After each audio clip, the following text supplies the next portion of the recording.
You briefed the press, did you not, when you were there?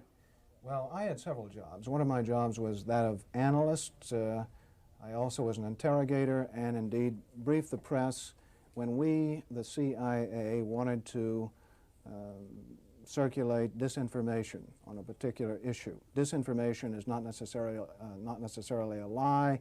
It may be a half-truth. And we would pick out a journalist. I would go do the briefing and hope that he would put the information in print. For instance, if we wanted to get across to the American public that the North Vietnamese were building up their force structure in South Vietnam, I would go to a journalist and advise him that in the past 6 months, X number of North Vietnamese forces had come down the Ho Chi Minh Trail system through southern Laos. Now, there is no way a journalist can check that information. So either he goes with the information or he doesn't, and ordinarily or usually the journalist would go with it because it looked like some kind of exclusive. And I would say our percentage planning that kind of data was 70 to 80%. The correspondents we targeted were those who had terrific influence, the most respected journalists in Saigon, like Robert Chaplin of the New Yorker magazine, Kai's Beach of the Los Angeles Times from time to time, and also he worked for the Chicago Daily News. Bud Merrick of U.S. News and World Report, Malcolm Brown of the New York Times, even Maynard Parker of Newsweek magazine. We would go after these gentlemen. I would be directed to cultivate them, to spend time with them at the Caravel Hotel or the Continental Hotel, to socialize with them, and slowly but surely to try to gain their confidence by dolloping out valid information which was true.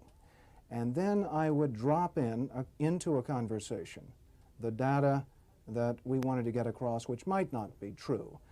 One piece of data, for instance, that we managed to plan in the New Yorker magazine had to do with a supposed North Vietnamese effort in 1973 to develop airfields along the border of South Vietnam.